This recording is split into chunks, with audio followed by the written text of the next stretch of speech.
Investment accounting या valuation of investment, AS 13 accounting standard 13। क्या है इन्वेस्टमेंट? हाँ जी, क्या है इन्वेस्टमेंट? किस लिए है? हेल्ड फॉर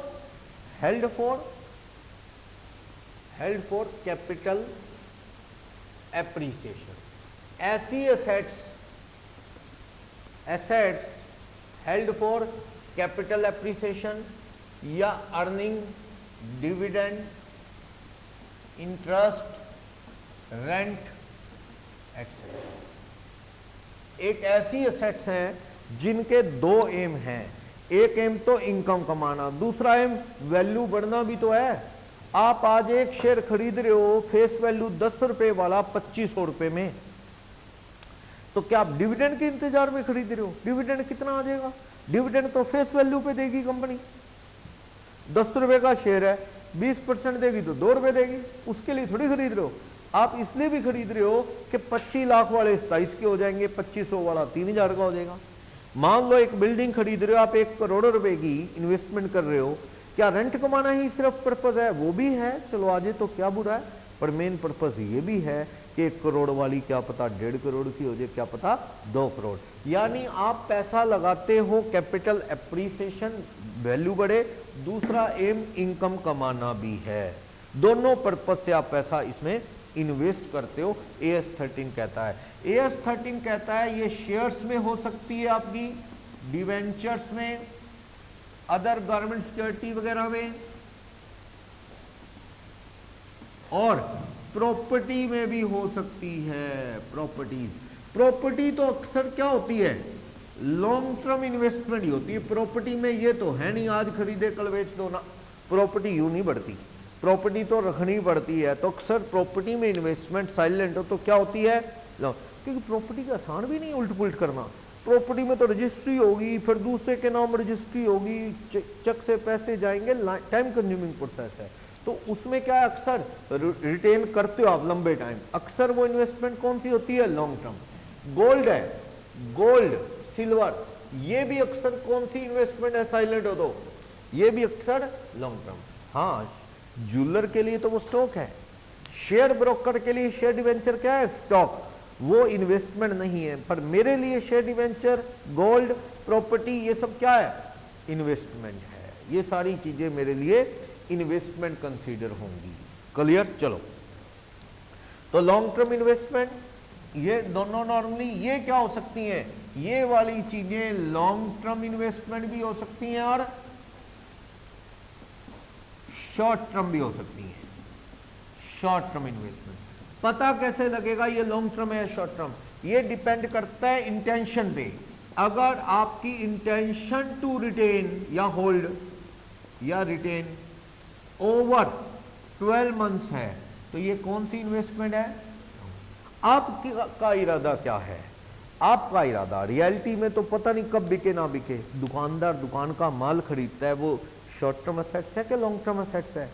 शॉर्ट टर्म, क्योंकि उसका इरादा तो क्या है? अभी बेच दो। वो कहता गाड़ी से आ रहा है, उतर रहा है, भगवान करे ऐसी कोई ले जाए, इतना बढ़िया सिस्टम हो, तो वो कब रखना चाहता है? वो तो बेचना चाहता है, कभी बिकती नहीं अलग बात है, तो वो कोई स्टॉक लॉन्ग टर्म हो जाता है।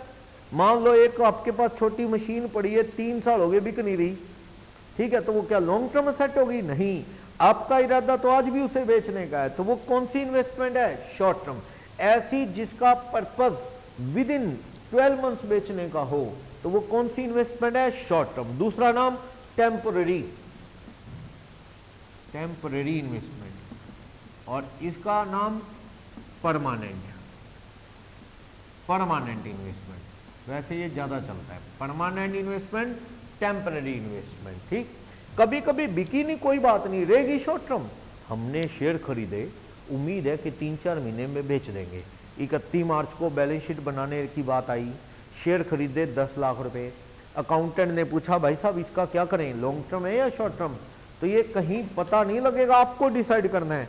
तो आपने बताया सर मैंने इसको बेचना ही है 2-4 महीने में, तो आपकी इंटेंशन रखने की नहीं है ज्यादा देर, तो ये कौन सी इन्वेस्टमेंट है? Short term. तो अब अकाउंटेंट क्या करेगा? वैल्यू उसके अकॉर्डिंग लगाएगा। क्या वर्डिंग लगाएगा इसकी वैल्यूएशन के बारे में? वो वैल्यूएशन जब करेगा तो इसको तो किस पे लेगा, एट कॉस्ट ओनली, और इसको एट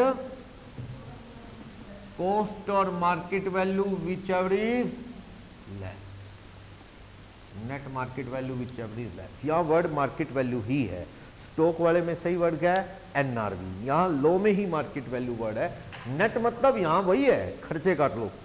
मान लो शेयर है, मैं दलाल के थ्रू बेचना चाहूं तो पता लगता है जी मेरे शेयर बिक जाएंगे 3 लाख के, दलाली लगेगी 3000, तो मेरी पॉकेट में क्या आने की उम्मीद है, 297, that is net market value. तो मार्केट वैल्यू वो, कॉस्ट और net market value which ever is less. चलो, जबकि इसमें क्या है, कॉस्ट, लॉन्ग टर्म को किस पे लिखना है, कॉस्ट। क्यों, क्या फर्क पड़ता है रेट अप डाउन हो, अपा ने बेचनी नहीं। जब मैंने एक कंपनी के डिवेंचर खरीद लिए 5 लाख के, मेरा मूड क्या है, ब्याज खाओ, अपना तो इरादा यही है कि 5 लाख के डिवेंचर खरीदे आराम से, फ्री में क्या आएगा, इंटरेस्ट, थोड़ा कम सही पर पक्का तो आएगा। बंदा ये सोच लेता है, मान लो 5 लाख के खरीद लिए, 8% इंटरेस्ट आता है, मान लो साल का, 40,000 रुपये हो गए, पक्का आएगा। कंपनी बर्बाद हो तब भी आएगा, लॉस में भी आता है ना इंटरेस्ट, 40,000 रुपये आते रहेंगे, ज़्यादा भागदौड़ नहीं, टेंशन नहीं, डूबते भी नहीं डिवेंचर। क्यों, क्योंकि कंपनी बंद हो जाए तो भी डिवेंचर का पैसा क्या मिलता है, पहले। लेकिन ये बात भी सच है, बढ़ते भी नहीं ज़्यादा, नो रिस्क नो रिटर्न, इसकी ग्रोथ नहीं होती इतनी। आप अच्छे तो हैं, सेफ है, लेकिन ये है कि इसमें वैल्यू अपनी होती। अब किन की वैल्यू होती है, शेयर की। डूबते भी क्या है, शेयर। तो अच्छी कंपनी होगी तो शेयर में बहुत फायदा होगा, और बेकार होगी तो डूबेगा भी बहुत। डिवेंचर में रिस्क कम है। अगर मान लो मैंने डिवेंचर खरीदे 5 लाख के, मेरा इरादा कितने साल रखने का है, 7-8 साल, कोई दूर दूर तक ख्याल नहीं बेचने का। तो ये कौन सी इन्वेस्टमेंट है, लॉन्ग टर्म। मुझे आके एक बंदे ने कहा, सुमित यार तेरे ये जो डिवेंचर है ना, अब ये 480 के हैं, 31 मार्च को बैलेंस शीट बना रहा हूँ, जो बैलेंस शीट बना रहा था मुझे आके कहता है 480 के हैं। मैंने कहा मैं क्या करूँ, मेरी इन्वेस्टमेंट तो क्या है, long term in nature, 5 lakh, मैं तो 5 पे लिखूंगा क्योंकि हेल्ड फॉर सेल है ही नहीं, मैं तो हेल्ड टू मेच्योरिटी रखूंगा लंबे साल। वो कहता है एक बात बता, सारा दिन तू पढ़ाता है, प्रूडेंस कुछ नहीं होता क्या। कहता मार्केट में रेट 480 रह गया और तू 5 पे लिखेगा, सारा दिन कहता है डाउट के बेस पे भी अपने को लॉस मान लेना चाहिए यहाँ।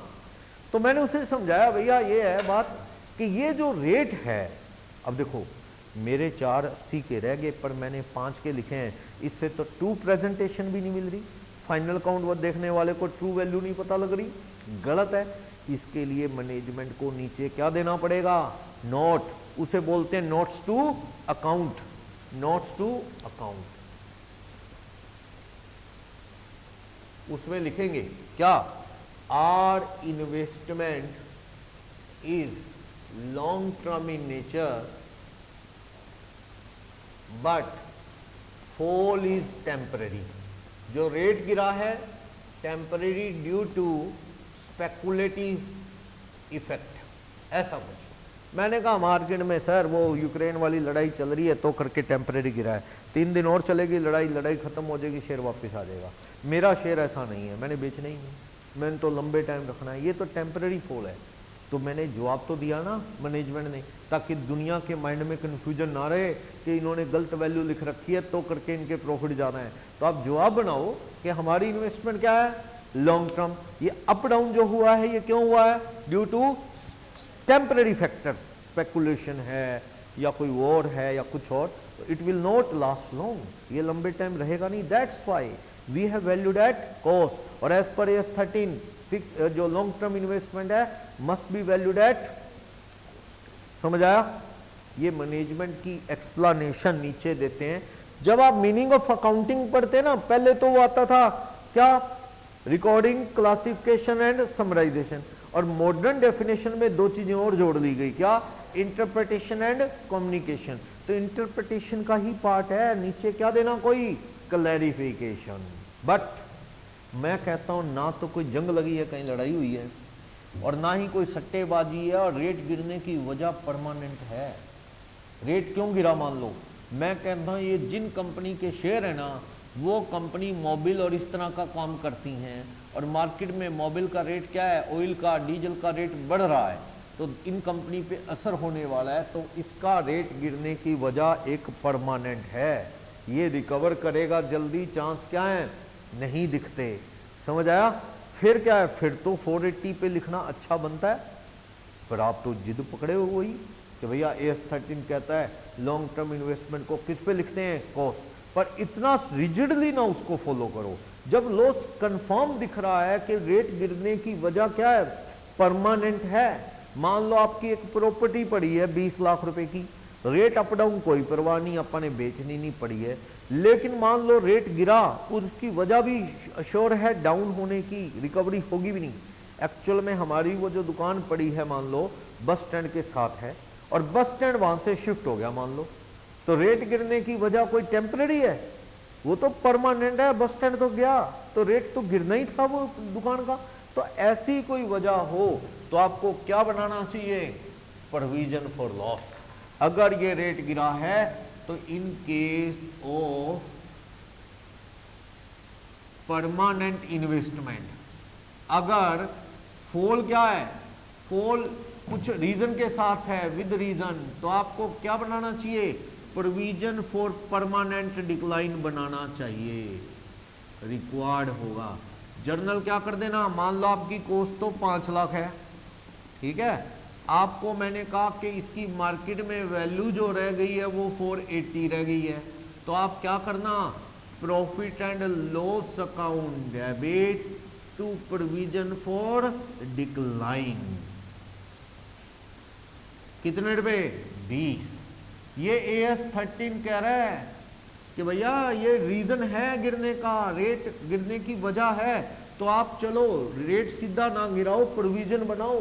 क्या बना दिया, 20,000 का प्रोविजन फॉर डिक्लाइन। और बैलेंस शीट में क्या दिखाना, बैलेंस शीट में इन्वेस्टमेंट कितने रुपए के आपके, 5 लाख, लेस क्या बना देना, प्रोविजन फॉर डिक्लाइन, कितने रुपए, 20, तो आप इसे कितना दिखा देना, समझे? तो परमानेंट पे कब करना है प्रोविजन क्रिएट, जब गिरने की वजह का रीजन हो, कोई टेम्पररी ना हो बल्कि रीजन हो, और लगता हो कि रेट गिरना जस्टिफाई है, जस्टिफाइबल है, तो बना दो क्लियर, प्रोविजन फॉर डिक्लाइन। और जबकि शॉर्ट टर्म में सीधा उड़ाते हैं, देखना, अगर मान लो मैं कहता हूं शॉर्ट टर्म इन्वेस्टमेंट की कॉस्ट, शॉर्ट टर्म इन्वेस्टमेंट की कॉस्ट 2 लाख, और इनका ईयर एंड पे फेयर मार्केट वैल्यू गिर के रह गया मान लो 160, तो विच एवर इज लेस, क्या AS13 कहता है वैल्यू कितनी लिखी जाए, 160, तो बुक्स में इन्वेस्टमेंट टू बैंक 2 लाख है, तो 160 करना है, सीधा उड़ा दो, profit and loss debit 40,000 to provision, नहीं सीधा क्या करते हैं आप, इन्वेस्टमेंट, कौन से वाली, शॉर्ट टर्म इन्वेस्टमेंट 40, और बैलेंस शीट में कैसे दिख रहा होगा, बैलेंस शीट में सीधा इन्वेस्टमेंट कितना दिख रहा होगा, ये इन्वेस्टमेंट 2 लाख रुपए था, क्रेडिट हो गया 40, तो 2 लाख में से 40 कट के सीधा ही कितना दिख रहा होगा, ध्यान से देख लो, माइंड में अच्छे से सेट कर लो, क्योंकि ये प्रेजेंटेशन काम आएगी। यानी शॉर्ट टर्म को तो क्या करते हैं, सीधा ही P&L टू इन्वेस्टमेंट, इन्वेस्टमेंट काट दो, सीधा इन्वेस्टमेंट कितने की रहेगी, 160, जबकि लॉन्ग टर्म में ऐसा नहीं करते, लॉन्ग टर्म में क्या बनाते हैं, प्रोविजन फॉर डिक्लाइन, सीधा नहीं काटते, शॉर्ट टर्म में सीधा काटते हैं, समझ आया? क्योंकि ऐसा है, वो जो है ना इन्वेस्टमेंट तो 5 की ही है, ठीक है, उसके अगेंस्ट लॉस का क्या बना दिया, प्रोविजन।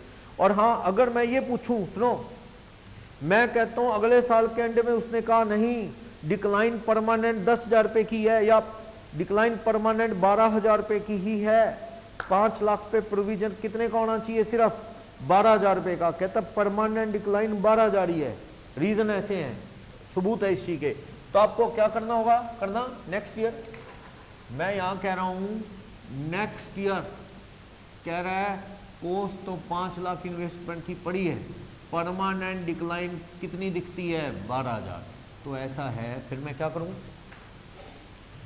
इसका प्रोविजन कम कर दूं, प्रोविजन 20 का बना रखा है, उसे कितने का कर दूं, 12, तो कितना कम कर दूं, 8, तो आप करना प्रोविजन फॉर डिक्लाइन क्या कर देंगे, डेबिट, कितने रुपए 8, क्योंकि आपने 20 का प्रोविजन बना रखा है, 12 का चाहिए आपको 8।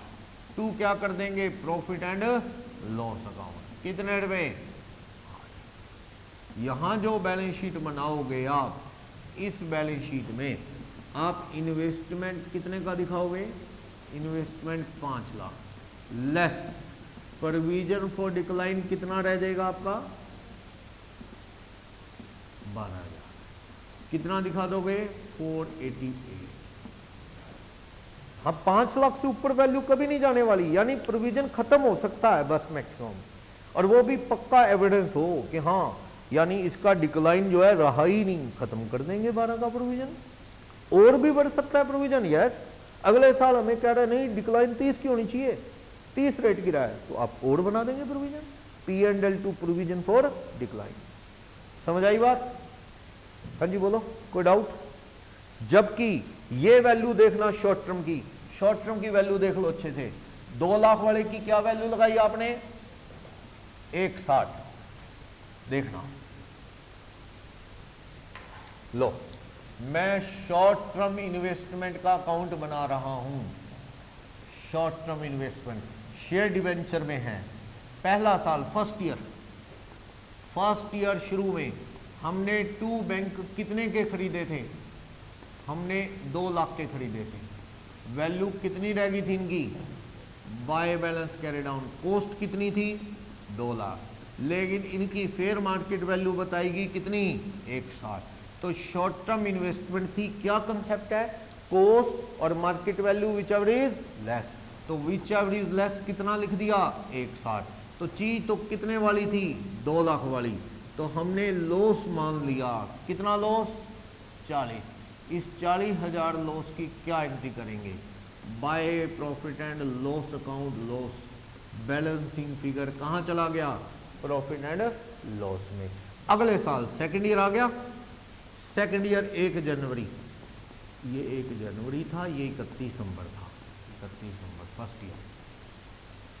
चलो 2 बैलेंस ब्रॉट डाउन कितना, पर मुझे पता है इसकी कॉस्ट कितनी है 2 लाख, ठीक।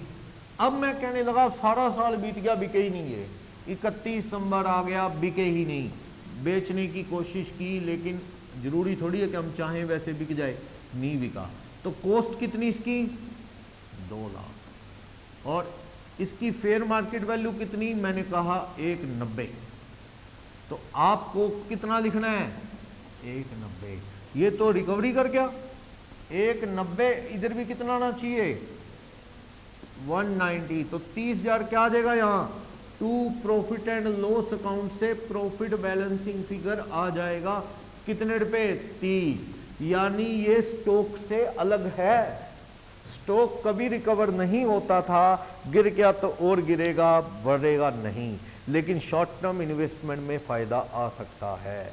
आप कभी कभी P&L देखो ना, तो राइट साइड में लिखा मिलता है profit on short term investment अक्सर, पर आप ध्यान नहीं देते भी यार इसमें फायदा कैसे आ सकता है, कॉस्ट और market value which ever is less, तो ये लिख रहे हैं profit on valuation of investment, फायदा कैसे आ सकता है, ये है फायदा।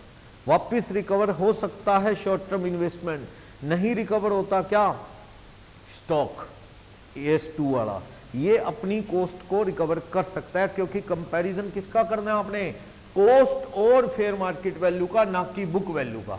बुक वैल्यू कितनी है 160, उसका नहीं करते। थोड़ा चेंज करूं तो मैं कह रहा हूं बीच में साल के एक और खरीद ली इन्वेस्टमेंट, 2 बैंक लाख रुपए वाली और खरीद ली, तो आप कहना कॉस्ट कितनी होगी 3 लाख, क्योंकि 2 लाख कॉस्ट पहले थी, 1 लाख के और खरीद लिए 3, मार्केट में रेट इनका 290 हो गया, तो कितने पे लिखोगे आप 290, तो 290 पे लिखोगे तो क्या हो जाएगा यहाँ पे 30 का फायदा, कोई दिक्कत नहीं, समझे। शॉर्ट टर्म इन्वेस्टमेंट अपनी वैल्यू पे रिकवरी कर सकते हैं, क्लियर? हाँ जी बोलो, कोई डाउट इसमें? प्रॉपर्टी हमेशा लॉन्ग टर्म है, गोल्ड हमेशा लॉन्ग टर्म है। देखो गोल्ड में भी रेट ऐसे नहीं होता कि रोज बढ़े, लेकिन हाँ गोल्ड एक अच्छी इन्वेस्टमेंट है, लोग गोल्ड में पैसा लगाते हैं, बढ़ता है, बहुत कम चांस है गिरे। प्रॉपर्टी भी बढ़ेगी, बहुत कम चांस है गिरे। कोई ऐसा इश्यू है तो अलग बात है, कि सरकार ने वो कॉलोनी बैन कर दी, बस स्टैंड वहां से उठा दिया, ऐसा नॉर्मली ये चीजें गिरनी नहीं, क्योंकि लैंड तो वही है, जनसंख्या अपनी, पॉपुलेशन तो डे बाय डे बढ़ती जा रही है, तो शहर फैल रहे हैं, आउटर एरिया भी महंगा होता जा रहा है डे बाय डे, सस्ता तो कुछ भी नहीं रहना, यही मान के चलो। गोल्ड भी क्या है, गोल्ड कोई ऐसा तो है नहीं कि मार्केट में कितना मर्जी निकाल लोगे, वो तो जमीन से निकलता है, वो लिमिटेड है, तो उसकी डिमांड क्या है, संभालने के लिए भी आसान है, वो लोग करते हैं उसमें पैसा इन्वेस्ट। तो चलो आप लॉन्ग टर्म शॉर्ट टर्म की वैल्यूएशन समझ गए, बोलो कोई डाउट? अगर मान लो ऐसा है, आपने कंपनी के शेयर खरीदे, शेयर्स परचेज, कंपनी के 1000 शेयर लेने थे, कंपनी कहती है जी हम तो शेयर उसको देंगे जो साथ में हमारा क्या गिफ्ट पैक लेगा। आपने कहा यार गिफ्ट पैक लेना जरूरी है, कहता हाँ नहीं तो शेयर नहीं मिलेंगे। आपने कहा रेट कहते गिफ्ट पैक के साथ इतना रेट है, तो आपने गिफ्ट पैक क्या करना है, बेच दो, जितने का बिकेगा वो कॉस्ट काट देना, और क्या इलाज है। कंपनी कहती है जी 1000 शेयर प्लस गिफ्ट पैक, कोई खाने पीने का सामान है, मान लो वो सारा दिया आपको 2 लाख रुपए का, तो आप सेल कर देते हो, सेल ऑफ गिफ्ट पैक, आपने वो गिफ्ट पैक 5000 का बेच दिया बाजार में, तो आपकी कॉस्ट ऑफ शेयर 1000 शेयर कितनी पड़ गई, 190। पुराने टाइम में जब गैस सिलेंडर की कमी होती थी, अब तो खैर कोई दिक्कत नहीं है, गैस सिलेंडर शॉर्ट सप्लाई होता था, लाइनों में लग के लोगों को लेना पड़ता था गैस सिलेंडर, तो कंपनी वाले रेट तो महंगा कर नहीं सकते थे, क्योंकि सरकार का कंट्रोल आइटम है, सरकार एक्शन ले ले अगर, तो कंपनी वालों ने क्या कर दिया, मान लो तनिष ने कहा कि भैया गैस सिलेंडर चाहिए, वो कहते जी गैस सिलेंडर के साथ गगनगी का एक पैकेट भी लेना पड़ेगा। ये कहते ये क्या बात है, कहना करेगा क्या गैस का, बनाओ और खाओ, कहते जी साथ में पैकेट, और वो पैकेट में 15-20 कमा जाते थे, वैसा पैकेट साथ लगाते थे जो क्या है एमआरपी क्या उसका थोड़ा ज्यादा और कॉस्ट कम, ऐसा, तो लोग सोचते चले यार कोई नहीं, उनको 20-15 रुपए के साथ क्या दिन में 10,000 सिलेंडर बेच दिए, उनको तो 15-15 में भी क्या 1.5 लाख बन गया इस तरह से। और आप सोचते कौन लड़ाई करे, क्या कंप्लेंट फाइल करें, छोड़ो यार एक पैकेट है, काम तो आते ही घर में ले लो, ऐसा होता है। तो अक्सर ये चीजें कई बार कंपनी ना, जैसे आप कई बार मार्केट में घी लेने जाते हैं सफोला का रिफाइंड, वो साथ में आता है जी 5 लीटर सफोला, साथ में 1 किलो सफोला का राइस। आपके तो राइस तो यार हम बढ़िया हमारे खेत हैं वहां से आता है, ना ना ये तो कॉम्बो पैक है, साथ ही लेना पड़ेगा। तो आप क्या करते हो, राइस किसी को दे दो, कई तो दुकान वाला ही बढ़िया होता है, वही काट देता है, वो कहता है मैं अलग से बेच दूंगा चावल। तो आपने जो चीज कंपल्सरी साथ में आई है किसी प्रॉपर्टी के, किसी शेयर डिवेंचर के, अगर वो बेचोगे तो कॉस्ट कट हो जाएगी, नेट कॉस्ट आपकी आ जाएगी। क्लियर? ऐसा कभी कभी इसमें होता है। तो AS13 इन्वेस्टमेंट मीनिंग क्या है, इन्वेस्टमेंट 2 तरह की है, वैल्यूएशन कैसे होती है दोनों तरह की। इन्वेस्टमेंट प्रॉपर्टी का मतलब प्रॉपर्टी में इन्वेस्टमेंट लॉन्ग टर्म नेचर की होती है, उसमें कुछ साथ में आया तो बेच दो, नेट कॉस्ट आ जाएगी। AS13 ये नहीं बताएगा, जैसे मैंने बताया इन्वेस्टमेंट कहां कहां हो सकती है, शेयर में, डिवेंचर में, गवर्नमेंट सिक्योरिटीज वगैरह, अदर सिक्योरिटीज में, प्रॉपर्टी में, गोल्ड में, इन चीजों में। ये इन्वेस्टमेंट क्या है, क्यों है ये सेट्स अपने पास, ये क्यों है securities, held for capital appreciation and for earning interest, dividend, rent. लेकिन AS जो 13 है ना, ये सिर्फ इन्वेस्टमेंट की वैल्यू के रूल बता रहा है। AS13 ये बिल्कुल नहीं बताएगा कितना इनकम में इंटरेस्ट गिने, डिविडेंड गिने, इनकम कब कब इसकी कंसीडर करें, ये AS9 बताएगा। इंटर 2 में मुलाकात होगी उससे, AS9 से रेवेन्यू रिकग्निशन, ठीक, अलग अलग है, देखो फील्ड है अपनी अपनी। AS9 का काम यही बताने का है कब रेवेन्यू को बुक्स में लिखें, कब इनकम माने। जैसे कि एग्जांपल दे देता हूं AS9 का, इंटरेस्ट टाइम बेस होता है, इंटरेस्ट डिवेंचर का तो जब खरीदे और 31 मार्च तक का इंटरेस्ट गिन लो, क्रूड बेसिस पे आया चनिया इनकम में ले लो, क्यों, कन्फर्म है आना ही है। लेकिन शेयर का dividend can't be consider as income till it is declared by the company. क्या पता कंपनी लॉस में वो डिविडेंड नहीं डिक्लेयर करे, क्या पता ज्यादा करे, till the dividend is declared by the company, income can't be treated as income. तो वो सब कौन बताएगा, AS9।